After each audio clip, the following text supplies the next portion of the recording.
ہماری زندگی کے اندر کوئی لطف اور کیف و سرور کی کیفیت نہیں ہے.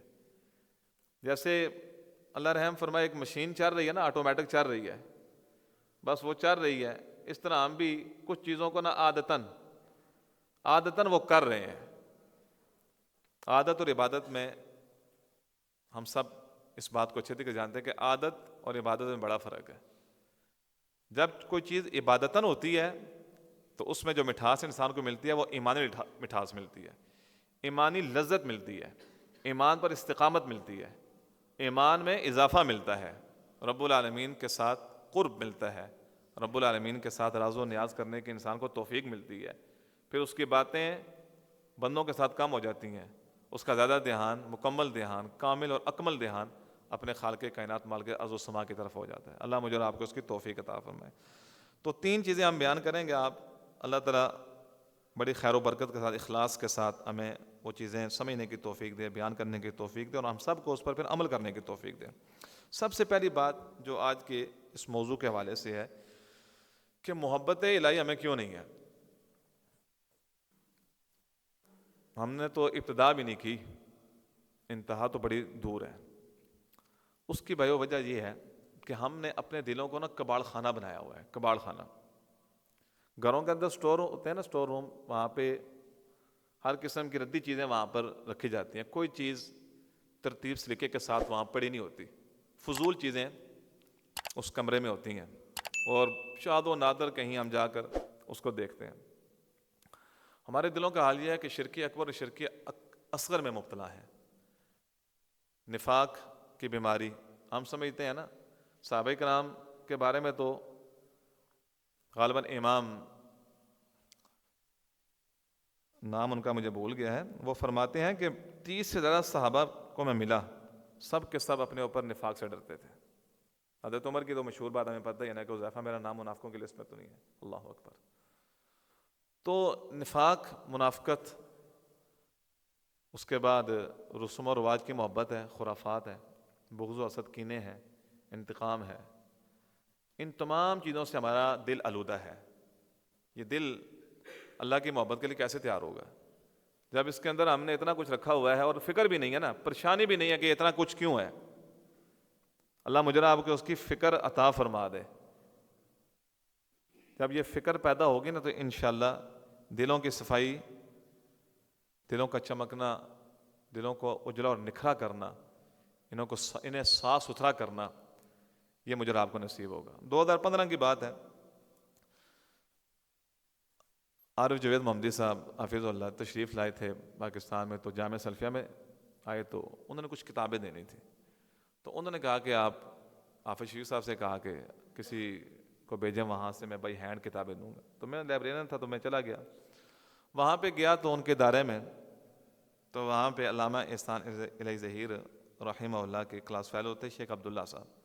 اس ٹائم بھی کافی معمر تھے. اگر زندہ اللہ ان کی حفاظت فرمائے، اگر اللہ کی رحمتوں میں چلیں گے تو اللہ ان کے حال پہ رحم فرمائے. تو ان سے وہ آج 10 سال سے اوپر کا عرصہ ہو چکا ہے. یقین کیجئے ان کا کردار، ان کا گفتگو کا انداز، ان کے خلوص بھرے جملے، اور سبحان اللہ میری کیا حیثیت ہے، اور اس ادارے کے وہ بڑے تھے، تو ان کے سیرت و کردار کے نقوش آج بھی یقین کرے ایسے ہی ہیں، دل پر مرتسم ہو گئے ہیں. وہ کبھی بولتے نہیں ہیں، اخلاق اور کردار زندہ رہتا بندے کا. تو میں نے ان سے کچھ باتیں کی. ان میں سے ایک بات یہ تھی، میں نے کہا جی شیخ صاحب یہ بتائیں کہ اللہ کی محبت دلوں میں کیسے آ سکتی ہے، اللہ کا قرب، اللہ کی محبت کیسے آ سکتی ہے. تو شیخ صاحب نے جو جواب دیا تھا، یقین کریں اتنا سادہ، اتنا جامع تھا کہ انسان کو جھنجھوڑ دینے کے لیے کافی تھا. کہتے ہیں کہ بیٹا بات یہ ہے کہ ہم اپنے دلوں کو ایسا بنائیں تو صحیح نا کہ یہاں پر اللہ آ سکے، یہاں پہ اللہ کا نور آ سکے. ہمارے دل ہی اتنے گدلے ہیں کہ یہاں پر کیا جو ہے نا وہ رب العالمین کی محبت اور اس طرح کے جذبات پیدا ہوں گے. اس لیے بھائیو، اللہ رب العالمین کی نظر التفات انسان کے دل پر ہے، صاحب ایمان کے دل پر ہے. ان اللہ لا ينظر الى صورکم واموالکم ولکن ينظر الى قلوبکم واعمالکم او کما قال صلی اللہ علیہ وسلم. اللہ رب العالمین دلوں کو دیکھتا ہے. آپ دیکھیں اس کائنات میں سب سے بہترین جو دل تھا نا وہ نبی رحمت صلی اللہ علیہ وسلم کا تھا. اللہ تعالیٰ نے دیکھا تو انہیں اپنی نبوت رسالت کے لیے چن لیا. اس کے بعد پھر رب العالمین نے دیکھا تو سب سے پیارے دل صحابہ کرام رضوان اللہ علیہم اجمعین کے تھے, اور انہیں اپنے نبی کی صحبت اور وزارت کے لیے چن لیا. اب یہ سارے دل, یہ دل اللہ رب العالمین کے ہاں اتنے قبول ہوئے, آج 15 صدیاں گزر چکی ہیں. ان دلوں کے اندر جو محبت الہی کے چراغ جلے تھے وہ صرف وہیں نہیں جلے تھے, وہیں روشن نہیں ہوئے تھے, انہوں نے پوری دنیا کو معطر کر دیا ہے. وہ سینہ بسینہ وہ نور پھیلتا چلا آیا ہے. صحاب اللہ کے نبی سے صحابہ میں, صحابہ سے تابعین میں, تابعین تبع تابعین سے فقہاء محدثین میں, اور آج تک کے اہل علم میں وہ نور پھیلتا جا رہا ہے. وہ نور آج تک بجھ نہیں سکا. یریدون لیطفئوا نور اللہ بافواہہم واللہ متم نورہ ولو کرہ الکافرون. اللہ رب العالمین اس نور کو مکمل کر دے. دیکھیں نا وہ کتنے پاکیزہ دل تھے, انہوں نے اپنے دلوں کی صفائی کی, ہر قسم کی برائی کو بھول گئے, قتل و غارت گری کو بھول گئے, بدکاری کو بھول گئے, اور رہزنی کو بھول گئے, اور جتنے بھی گناہ اس وقت پائے جاتے تھے جو عرب کے معاشرے میں پائے جاتے تھے, وہ دل ایسے اللہ رب العالمین کے نور سے منور ہوئے کہ سبحان اللہ, وہ پہلے رہزن تھے پھر راہبر بن گئے. پہلے اپنے گھر کا نظام نہیں چلا سکتے تھے, پوری دنیا کا نظام چلا کے انہوں نے دکھایا. پہلے جو ہے وہ عزتوں کو لٹے رہے تھے, بعد میں عزتوں کے محافظ بن گئے. تو اس لیے بھائیوں وہ دل مجھے اور آپ کو اللہ رب العالمین نصیب کریں, اس کے لیے مجھے اور آپ کو محنت کرنے کی توفیق دے. کیسے عظیم دل ہیں. حضرت ابوبکر رضی اللہ عنہ کو کتنی مار پڑی ہے اس توحید کی پاداش میں, اور جب بعد میں ان کے سر کو ہاتھ لگایا گیا تو بال بھی ساتھ آتے تھے, لیکن پھر بھی جو ہے نا یہ محبت الہی سے دور نہیں ہوئے. بلال حبشی رضی اللہ عنہ کو کہا گیا بڑی آپ کو مار پڑی ہے, وجہ کیا ہے, بڑی آپ نے اذیتیں برداشت کی ہیں. کہتے ہیں کہ جس طرح تم بازار میں جاتے ہو نا کوئی برتن لینے کے لیے, اس کو ٹھونک بجا کے لیتے ہو کہ کہیں سے کوئی لیک تو نہیں ہے, میرے رب نے مجھے چیک کیا ہے کہ میں اپنے ایمان میں مضبوط ہوں یا کمزور ہوں, اس لیے مجھے اتنا جو ہے گھسیٹا گیا ہے ریت پر اور باقی معاملہ. خباب ابن ارت رضی اللہ عنہ کی جو ہے قربانیاں ہمارے سامنے ہی ہیں. حضرت عبدالرحمن ابن عوف رضی اللہ عنہ ساری دنیا لٹا کر مدینہ پاک میں آتے, دنیا ساری قربان کر آئے تھے. وجہ کیا تھی؟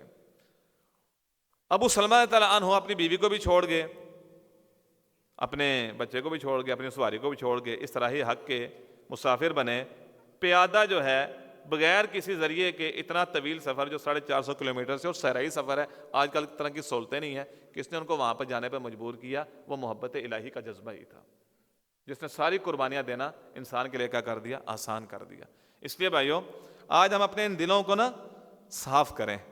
اور اس حوالے سے آخری بات اس نقطے کے حوالے سے کہ حضرت عمر کو اللہ کے نبی صلی اللہ علیہ وسلم نے یہ دعا دی تھی, اللہم اخرج ما فی صدرہ من غل وابدلہ ایمانا, کہ اللہ اس کے سینے میں جو کینہ ہے نا اس کو نکال دے اور اس کے بدلے میں ایمان ڈال دے. تو ہم اپنے لیے کیا کریں یہ دعا, اگر ہم سمجھتے ہیں کہ ہمیں اس دعا کی ضرورت ہے, اللہم اخرج ما فی صدرہ من غل وابدلہ ایمانا. اسی طرح دوسری دعا کے الفاظ ہیں, ام سلمہ رضی اللہ عنہا نبی صلی اللہ علیہ وسلم کی زوجہ محترمہ ہیں, ایک موقع پر آ گئی تو طبیعت کی تیز تھی, غصہ بھی آتا تھا, تو ایک موقع پر آئیں تو کہا یا رسول اللہ صلی اللہ علیہ وسلم کوئی دعا تو بتلائیں کہ میرا غصہ کنٹرول ہو جائے. تو آپ نے کہا کہ پڑھا کرو اللہم رب نبی محمد اغفر ذنبی واذہب غیظ قلبی واجرنی من مضلات الفتن ما احیتنی. اے محمد صلی اللہ علیہ وسلم کے رب میرے گناہ کو معاف کر دے اور میرے دل کے غصے کو ختم کر دے, دور کر دے, اور مجھے جتنے بھی گمراہ کرنے والے فتنے ہیں ان سے اپنی پناہ میں لے لے جب تک تو مجھے زندہ رکھے. ایک طویل دعا ہے, اس کے آخر میں آتا ہے وصل السخیمۃ صدری, اے اللہ میرے سینے کے اندر جو کینے ہیں نا, بغض ہے, انتقام ہے, جتنی بھی غلط چیزیں ہیں ان کو ایسے کھینچ کے نکال دے جیسے بکری کی کھال نہیں کھینچ کے اتاری جاتی, اس طرح میرے سینے کے اندر سی چیزیں. اللہم انی اسألک نفسا بک مطمئنہ تؤمن بلقائک وترضی بقضائک وتقنع بعطائک. ایسی روح چاہیے ہے اور ایسا دل چاہیے. اے اللہ میں تجھ سے ایسے نفس کا سوال کرتا ہوں جو تیرے بارے میں مطمئن ہو جائے, جسے تیری ملاقات کا یقین ہو جائے, جو تیرے فیصلوں پر راضی ہو جائے اور جو تیری عطا پر خوش ہو جائے. تو یہ بھائیو یہ پہلی چیز جو ہے نا, اپنے دلوں کو ان تمام علائشوں سے میں اور آپ پاک کرنے کی کوشش کریں. اللہ رب العالمین سے اس حوالے سے گڑ گڑا کر ان بابرکت دنوں میں جو بہت تھوڑے رہ گئے ہیں ان میں اپنے رب سے تنہائی اختیار کریں, رب العالمین کے ساتھ بیٹھیں، اللہ رب العالمین کے سامنے آہوزاری کریں، کوئی راز و نیاز کریں، انشاءاللہ رب العالمین تو وہ ہے کہ دل میں سوچو گے تم اپنے تو میں بھی اپنے جی میں سوچوں گا، اور کسی مجلس میں سوچو گے تو میں تم سے بہترین مجلس میں، میری طرف ایک ہاتھ آؤ گے تو مکمل بازو، اور اگر مکمل بازو تو مکمل میں دونوں ہاتھ آؤں گا، اور اگر میری طرف چل کر آؤ گے تو میں تمہاری طرف دوڑ کر آؤں گی، جیسے اللہ رب العالمین کی شان ہے۔ اللہ مجھے اور آپ کو اس کی سمجھ عطا فرمائے۔ دوسری بات، کسی بھی ذات یا شخصیت سے ہماری دلی وابستگی، جذباتی لگاؤ، والہانہ محبت اور جنون کی حد تک کا جو تعلق ہوتا ہے، یہ اس کی ذات کے ساتھ جو کامل تعارف ہے اس کے ساتھ جڑا ہوتا ہے۔ اللہ رب العالمین مثالوں سے پاک ہے، لیکن بات کو قریب الفہم کرنے کے لیے فَلَا تَضْرِبُوا لِلَّهِ الْأَمْثَالَ لَيْسَ كَمِثْلِهِ شَيْءٌ وَهُوَ السَّمِيعُ الْبَصِيرُ، کہ جب تک مجھے اور آپ کو اپنے رب کا کامل تعارف نہیں مل جاتا کہ ہمارا رب کون ہے، ہمارے رب کی کیا صفات ہیں، اللہ رب العالمین کے کیا اسماء ہیں، اس کی قدرت کے کیا معاملات ہیں، جب تک بھائیو وہ تعارف مجھے اور آپ کو نہیں ملتا نا، اس وقت تک یاد رکھیں ہمیں محبت الہی کا ادنا سے ادنا حصہ بھی نہیں مل سکتا۔ جب تک رب کا تعارف ہی نہیں ہے تو اس کے ساتھ تعلق کی مضبوطی کیسی ہوگی، اس کے ساتھ وابستگی کیسی ہوگی۔ رب العالمین فرماتے ہیں نا سنريهم آیاتنا فی الآفاق وفی انفسهم حتی یتبین لهم انہ الحق اولم یکفی بربک انہ علی کل شیء شہید۔ اللہ زمین و آسمان کے کناروں میں اپنی نشانیں دکھائے گا، ان نشانوں کو دیکھنے کے لیے میرے اور آپ کے پاس یہ آنکھیں اور دل یہ تو دونوں ہونے چاہیے۔ امن خلق السماوات والارض وانزل لكم من السماء ماء فانبتنا به حدائق ذات بهجة ما كان لكم ان تنبتوا شجرها أإله مع الله بل هم قوم يعدلون۔ یہ رب العالمین جو رونقیں لگائی ہوئی ہیں، یہ دنیا میں جو باغ و بہار ہے، یہ جو سبزہ و شادابی ہے، سبحان اللہ، رونق ہی رونق ہے، یہ کون ہے؟ یہ رب العالمین کی برکت، اللہ رب العالمین کی طرف سے۔ امن جعل الارض قرارا وجعل خلالها انہارا وجعل لها رواسیا وجعل بین البحرین حاجزا أإله مع الله بل اکثرهم لا يعلمون امن يجيب المضطر اذا دعاه ويكشف السوء ويجعلكم خلفاء الارض أإله مع الله قليلا ما تذكرون۔ اور اگلی آیات بھی آپ پڑھ لیں، کون ہے جو بندے کی ساری ضرورتوں کو پورا کرتا ہے؟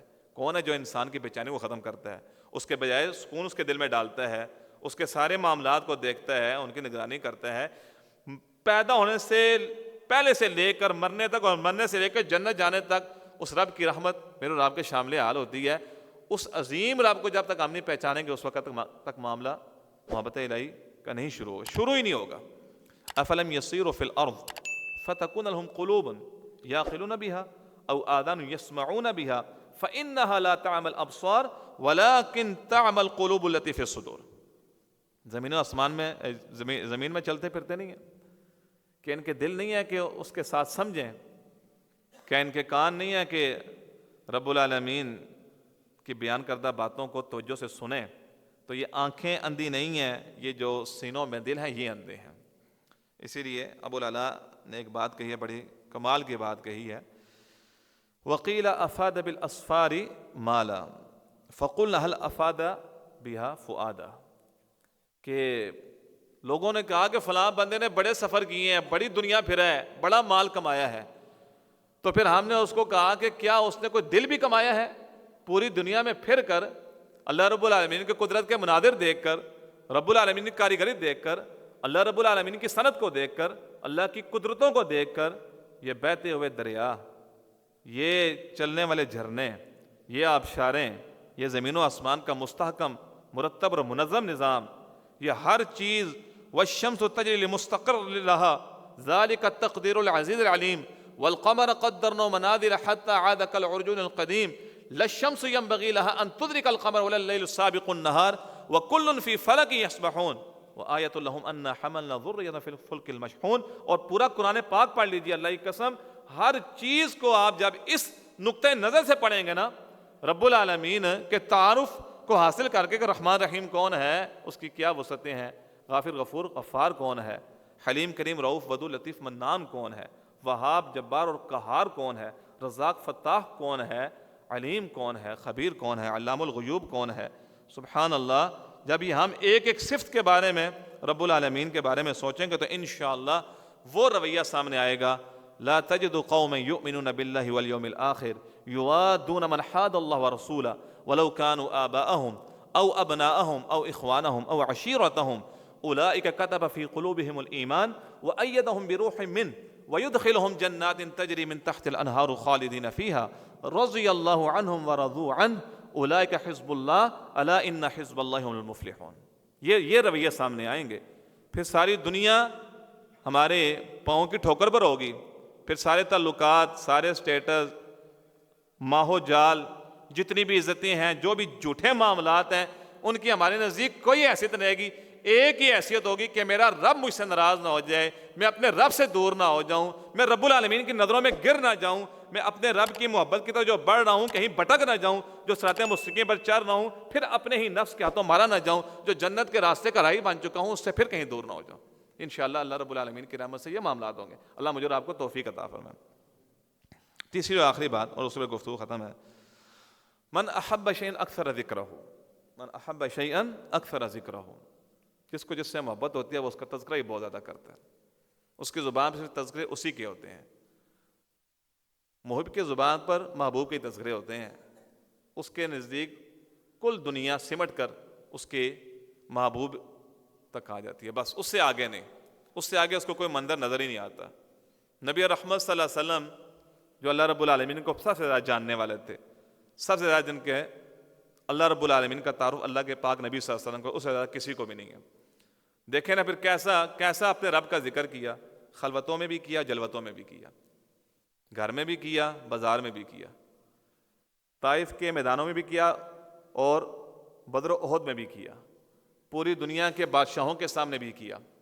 ہر جگہ رب العالمین کا ذکر آپ صلی اللہ علیہ وسلم نے کثرت کے ساتھ کیا اور پوری دنیا کو اس ذکر کے ساتھ جوڑ دیا. رات کی خلوتیں ہیں، پاک نبی صلی اللہ علیہ وسلم کھڑے ہیں، وہ حدیث ہم بہت مرتبہ سنتے ہیں، پڑھتے ہیں، تو مجھے تو اس سے یہ بات سمجھ میں آئی ہے، واللہ عالم بڑے علماء بیٹھے ہیں اس بات کے بارے میں بہتر جانتے ہیں. اللہ کے نبی رحمۃ للعالمین تھے، آپ نے تو مسلمانوں کا، کافروں کا بھی خیال کرا، کافر تو کیا جانوروں کا بھی خیال کیا، سارے معاملات کیے ہیں. بچہ پیچھے روتا آپ فرض نماز کو مختصر کر دیتے، تو 6 سپارے آپ صلی اللہ علیہ وسلم ایک رکعت میں پڑھ گئے ہیں، 6 سپارے. ساتھ حضرت حذیفہ بیٹھ کھڑے ہیں، ان کا 100 رکعتیں پڑھ کر رکوع کریں گے، 200 کر کے کریں گے. اب اللہ کے نبی صلی اللہ علیہ وسلم کی وہ کیف و سرور کی وہ لذت کہ اپنے رب کے ساتھ وہ مضبوط تعلق اس رات کو بنا، اتنا کمال کا بنا کہ آپ صلی اللہ علیہ وسلم ارد گرد سے بالکل ہی بے پرواہ ہو گئے. یہ ہو نہیں سکتا تھا کہ حضرت حذیفہ کھڑے ہوتے اور آپ صلی اللہ علیہ وسلم جو ہے نا ان کا خیال نہ کرتے، یہ ہو ہی نہیں سکتا تھا، ہو ہی نہیں سکتا تھا. اس کا مطلب تھا کہ جیسے ہم بھی دیکھتے ہیں جب ہماری کسی چیز کی طرف بہت توجہ ہوتی ہے نا، ارد گرد کی چیزوں سے ہم غافل ہو جاتے ہیں، ہمیں ایسے محسوس ہے جیسے یہاں پہ کوئی آیا ہی نہیں ہے، میں اکیلا ہی بیٹھا ہوا ہوں اور کوئی یہاں پہ موجود ہی نہیں ہے. یہ ہم اپنی زندگی میں اس چیز کا تجربہ کرتے ہیں جو بہت کم ہم پر یہ کیفیت طاری ہوتی ہے. تو اللہ کے نبی صلی اللہ علیہ وسلم کو رب کے ساتھ ایسا تعلق بنا کہ سبحان اللہ کہ آپ اتنا طویل جو ہے وہ آپ صلی اللہ علیہ وسلم نے قیام کیا. احب شیء من احب شیئا اکثر ذکرہ. حضرت عثمان رضی اللہ عنہ ساری رات قرآن پڑھتے گزار دیتے تھے، پوری رات عشاء سے لے کے فجر تک. پھر ہمیں یہ بات سمجھ میں آئے گی کہ کیسے پڑھتے تھے. دنیا کے جھوٹے عشق، جھوٹی محبتیں جن کے اندر گند ہی گند ہے، نجاستیں ہیں، اور ان کی داستانیں بن گئی ہیں اور لوگ بڑے شوق سے سنتے ہیں، بڑے شوق سے بیان کرتے ہیں کہ انہوں نے پتہ نہیں کیا قربانیاں دی ہیں، خود بھی ناکام ہوئے اور جو ان کے راستے پہ چلے وہ بھی ناکام ہوں گے.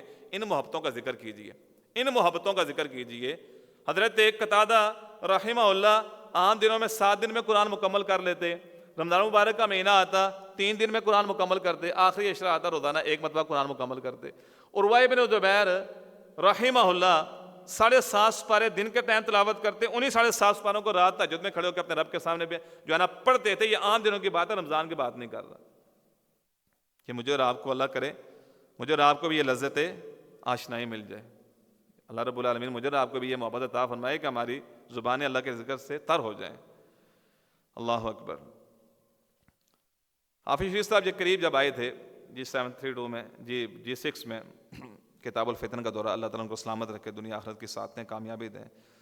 تو انہوں نے ایک بات کہی تھی، کہتے جب ہم پڑھ رہے تھے نا تو مولانا گوندلوی رحمۃ اللہ علیہ کے پاس، تو ہم نے کہا استاد جی کوئی نصیحت کیجیے. کہتے ہیں بیٹا سورہ بقرہ پڑھا کرو روزانہ.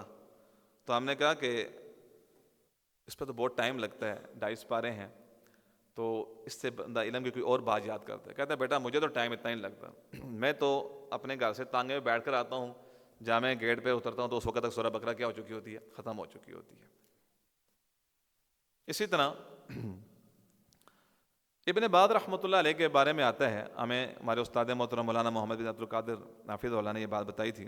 کہتے ہیں کہ شیخ صاحب بیت اللہ میں کتاب و توحید کا درس ختم کیا اور ذکر شروع کرتے, اتنا ڈوب کے ذکر کرتے تھے, اور اللہ رب العالمین نے محبت الہی سے دل کو سرشار کر دیا تھا. اس کے بغیر دل بے چین ہو جاتا تھا, بےتاب ہو جاتا تھا, تڑپتا تھا, اس کے بغیر چین سکون نہیں ملتا تھا. طالب علم سوال کر رہا ہے کہ شیخ صاحب یہ بتائیں, تو کہتے ہیں اپنے سوال کو دوبارہ دہراؤ, میں تمہارا سوال سمجھا نہیں ہوں. پھر دوسری مرتبہ, تیسری مرتبہ, تو وہ طالب علم بھی نادم ہو گیا کہ پتہ نہیں میں اپنی بات نہیں سمجھا پا رہا. انہوں نے کہا بیٹا آپ کا قصور نہیں ہے, میں اتنا ڈوب کر ذکر کر رہا ہوں اور اللہ نے میرے ذکر کو میری زبان پہ اتنا جاری کر دیا ہے. لا یزال لسانک رطبا من ذکر اللہ, یہ کیفیت انسان کی آتی ہے اگر اس دور کے اتنے جو بہت بعد کے دور کے یہ شیخ ہیں اور سبحان اللہ آیت من آیات اللہ ہیں, تو پہلے ادوار کے معاملات کیا ہوں گے. کہا پھر اپنی زبان کو انہوں نے پکڑ لیا. کہتے ہیں اب سوال کرو, پھر میں تمہارے سوال کر دوں. ایسا یہ ذکر مراد ہے جی. اللہ رب العالمین مجھے اور آپ کو ایسی چیز عطا فرمائے. سید عبداللہ غزنوی رحمۃ اللہ علیہ بیٹھے ہوئے ہیں, ایک سائل نے سوال کیا, اس کے سوال کا جواب دیا, تو اس سے مزید وضاحت طلب کی. تو ساتھ ہی امام عبدالجبار رحمہ اللہ بیٹھے تھے, ان کے فرزند. کہا کہ بھائی میرے اور میرے رب کے درمیان زیادہ رکاوٹ نہ بنو, میں نے تمہیں جواب دے دیا, باقی تفصیل میرے بیٹے سے پوچھ لو. اتنی رکاوٹ بھی اپنے رب سے قابل قبول نہیں ہے. اللہ مجھے اور آپ کو اس کی توفیق عطا فرمائے. اس لیے بھائیوں آج جو مجھے اور آپ کو جس چیز کی ضرورت ہے وہ ضرورت یہی ہے کہ اگر ہمیں اپنے رب سے محبت ہے تو ہمیں اپنے رب کے تذکرے بھی بہت زیادہ کرنے چاہیے. اللہ رب العالمین کو یاد بھی بہت زیادہ کرنا چاہیے, اور یاد بھی ویسے کرنا چاہیے جیسے اللہ اور اللہ کے رسول صلی اللہ علیہ وسلم نے بتلایا ہے. صبح اللہ کے نبی اٹھتے تھے تو کیا پڑھتے تھے, نمازوں کے بعد کیا پڑھتے تھے, صبح شام کے اذکار کیا کرتے تھے, گھر میں داخل ہونے کی, گھر سے نکلنے کی, مسجد میں داخل ہونے, مسجد میں نکلنے کی, یہاں تک کہ واش روم میں جانے اور باہر نکلنے کی دعا ہے. اسی طرح بازار میں داخل ہونے کی دعائیں ہیں, اسی طرح جنازے کی دعائیں ہیں, اس طرح رات سونے کے اذکار ہیں. اسی طرح اللہ کے نبی صلی اللہ علیہ وسلم نے وہ خیر کے کلمات بتلائے ہیں. میں صرف ایک دعا آپ کے سامنے پڑھتا ہوں اور اس پر گفتگو کو ہم ختم کرتے ہیں, اور ٹائم بھی تقریباً ہو چکا ہے. کہ اللہ کے نبی صلی اللہ علیہ وسلم صبح تہجد کی نماز کے لیے اٹھتے ہیں. ٹھیک ہے, یہ تہجد کے ساتھ دعا خاص نہیں ہے, کسی وقت بھی پڑھی جا سکتی ہے, لیکن تہجد کے وقت اس دعا کو پڑھنا باعث برکت ہے, اور ہم اس مبارک دعا سے کتنا محروم ہے. اللہم لک الحمد انت نور السماوات والارض ومن فیہن, ولک الحمد انت قیم السماوات والارض ومن فیہن, ولک الحمد انت رب السماوات والارض ومن فیہن, ولک الحمد لک ملک السماوات والارض ومن فیہن, ولک الحمد انت ملک السماوات والارض ومن فیہن, ولک الحمد انت الحق ووعدك الحق وقولك الحق ولقاؤك الحق والجنة حق والنار حق والنبيون حق ومحمد صلى الله عليه وسلم حق والساعة حق. اللهم لك أسلمت وعليك توكلت وبك آمنت وإليك أنبت وبك خاصمت وإليك حاكمت فاغفر لي ما قدمت وما أخرت وما أسررت وما أعلنت وما أنت أعلم به مني, أنت المقدم وأنت المؤخر, لا إله إلا أنت إلهي لا إله إلا أنت ولا حول ولا قوة إلا بالله. یہ دعائیں کس نے پڑھنی ہے بھائیوں؟ ساری دن کی نماز میں سبحان ربی الاعلیٰ پڑھنا ہے یا کچھ اور بھی ہے؟ ہر گزرتے دن کے ساتھ مادیت پرستی میں اضافہ ہے, دولت میں اضافہ ہے, بینک بیلنس میں اضافہ ہے, تعلقات میں اضافہ ہے, دنیا کی ہر چیز میں اضافہ ہے. جو سب کچھ چھوڑ کے جانا ہے, کچھ بھی ساتھ لے کر نہیں جانا, ان تمام چیزوں میں اضافہ ہے. لیکن قاری صہیب صاحب ایک مرتبہ فرما رہے تھے حافظہ اللہ کہ ایک طالب علم پڑھتے ہیں پہلی کلاس میں سبحان ربی العظیم اور 8ویں کلاس میں پڑھتا ہے سبحان ربی العظیم, پھر اس کے علم کا کیا فائدہ, اس صاحب ایمان کا کیا فائدہ جس کو 50 سال گزر چکے ہیں, 50 سال اس کے ایمان میں گزر چکی ہیں, 50 سال کا نمازی ہے, 50 سال کا تہجد گزار ہے. شیخ عبدالرزاق البدر حافظہ فرماتے ہیں کہ مجھے افسوس ان حافظوں پر کہ ایک بزرگ کا واقعہ بیان کرتے ہیں, ان کو صرف قل هو اللہ احد یاد ہے, وہ قل هو اللہ احد کے ساتھ 2 گھنٹے کا کیا کرتے ہیں, تہجد پڑھتے ہیں. اور ان حافظوں پر افسوس ہے کہ جن کو اللہ رب العالمین نے پورا قرآن دیا ہوا ہے اور ان کی راتیں جو ہے نا ساری راتیں بستر بھی گزرتی ہیں, وہ اپنے رب کے سامنے کھڑے نہیں ہوتے. اور آخری بات یہ ہے, اس کتاب کو ویسے پڑھانا چاہیے عوام الناس کو بھی, بہت ضرورت ہے. الوابل الصیب من الکلم الطیب, اللہ کی قسم اتنی کمال کی کتاب ہے اللہ رب العالمین کے تعارف کے حوالے سے, اللہ رب العالمین کی محبت کے حوالے سے. اس کا ایک ایک لفظ اتنا قیمتی ہے کہ ہم سوچ نہیں سکتے. حرفاً حرف اس کتاب کو پڑھنا چاہیے. اس میں امام ابن القیم رحمہ اللہ اذکار کے فوائد میں سے ایک فائدہ ذکر کرتے ہیں اور کہتے ہیں یہ بڑا عظیم فائدہ ہے. 90 سے اوپر انہوں نے فوائد ذکر کیے ہیں. کہتے ہیں کہ لوگ کھانے پینے کی لذت بھی بھول جائیں گے. کہتے ہیں جنت میں سب سے اونچا درجات اس کے ہوں گے جس کو سب سے زیادہ اپنے رب کا تعارف ہوگا. جس کو سب سے زیادہ اپنے رب کا تعارف ہوگا, جنت میں سب سے اونچے درجات اس بندے کے ہوں گے. چاہے جائے کہ اس کے پاس اعمال کم بھی ہوئے, لیکن وہ رب العالمین کے ساتھ صحیح جڑا ہوا, محبت الہی سے اس نے اپنے دل کو شاد اور آباد کیا ہوا, روشن کیا ہوا, اور اس دل میں اللہ رب العالمین کی محبت کے علاوہ کسی اور کی محبت اس نے داخل نہیں کی, اور رب العالمین کے ساتھ جڑ گیا, تو رب العالمین دنیا میں بھی اس کے ساتھ بڑے خیر والے معاملات کریں گے, اور آخرت میں بھی اسے اپنے اعلیٰ جنتوں کا مہمان بنائیں گے. اس لیے آخر میں ہم ان 3 دعاؤں کو ذکر کر دیتے ہیں کہ جو ہمارے اس موضوع سے متعلق ہیں. اللہم انی اسألک حبک وحب من یحبک والعمل الذی یبلغنی حبک. اللہم اجعل حبک احب الی من نفسی ومالی واہلی ومن الماء البارد. اے اللہ میں تیری محبت کا سوال کرتا ہوں, جو تجھ سے محبت کرتا ہے اس کی محبت کا سوال کرتا ہوں, اس عمل کی محبت کا سوال کرتا ہوں جو تیری محبت تک پہنچا دے. اے اللہ اپنی محبت کو میرے دل میں میرے اپنے نفس سے زیادہ ڈال دے, مال سے زیادہ ڈال دے, اور اپنے اہل و عیال سے اور ٹھنڈے پانی کی لذت سے زیادہ اس محبت کو میرے دل میں ڈال دے. اللہم ارزقنی حبک وحب من ینفعنی حبہ عندک. اے اللہ مجھے اپنی محبت عطا فرما, اور اس بندے کی بھی محبت بھی عطا فرما کہ جس کی محبت تیرے ہاں مجھے نفع دے. میرا مقصد کسی دنیاوی غرض کی وجہ سے کسی کے ساتھ تعلق بنانا نہ ہو, بلکہ تیری رضا کے لیے تعلقات کی بنیاد ہو. اور آخری دعا جو رب العالمین نے نبی رحمت صلی اللہ علیہ وسلم کو جب اللہ رب العالمین کا دیدار ہوا, رأیت ربی فی احسن صورہ, اس وقت اللہ تعالیٰ نے فرمایا قل یا محمد صلی اللہ علیہ وسلم, اے محمد صلی اللہ علیہ وسلم یہ دعا پڑھیں, اللہم انی اسألک فعل الخیرات وترک المنکرات وحب المساکین وان تغفر لی وترحمنی وإذا أردت فتنة في قوم فتوفني غير مفتون وأسألك حبك وحب من يحبك وحب عمل يقربني إلى حبك. آپ صلی اللہ علیہ وسلم نے اس کے بعد کہا تھا کہ یہ خواب سچ ہے اور یہ دعا بھی خیر و برکت والی ہے, فدرسوها, اس کو سیکھ لو. اللہ رب العالمین سے دعا ہے اللہ مجھے اور آپ کو ان چیزوں کو سمجھ کر آخری دعا کا, اے اللہ میں آپ سے نیکیاں کرنے کا سوال کرتا ہوں, برائیاں چھوڑنے کا سوال کرتا ہوں, مسکین لوگوں سے محبت کرنے کا سوال کرتا ہوں. آپ مجھے معاف کر دیں, مجھ پہ رحم فرما دیں. اور جب آپ کا ارادہ کسی بھی قوم کو فتنے میں مبتلا کرنے کا ہو, یعنی ایسا فتنہ جس سے انسان اپنے ایمان سے ہاتھ دھو بیٹھے, اس سے پہلے مجھے اپنے پاس بلا دینا. اللہ میں آپ کی محبت کا سوال کرتا ہوں, اور اس بندے کی محبت کا سوال کرتا ہوں جو آپ سے محبت کرتا ہے, اور ایسے عمل کی محبت کا سوال کرتا ہوں کہ جو عمل مجھے آپ کی محبت کے قریب کر دے. ان اريد الا الاصلاح ما استطعت وما توفیقی الا بالله علیہ توکلت والیہ انیب. ربنا تقبل منا انك انت السميع العليم. ربنا واجعلنا مسلمين لك ومن ذريتنا امة مسلمة لك وارنا مناسكنا وتب علينا انك انت التواب الرحيم. سبحانك اللهم وبحمدك اشهد ان لا اله الا انت استغفرك واتوب اليك.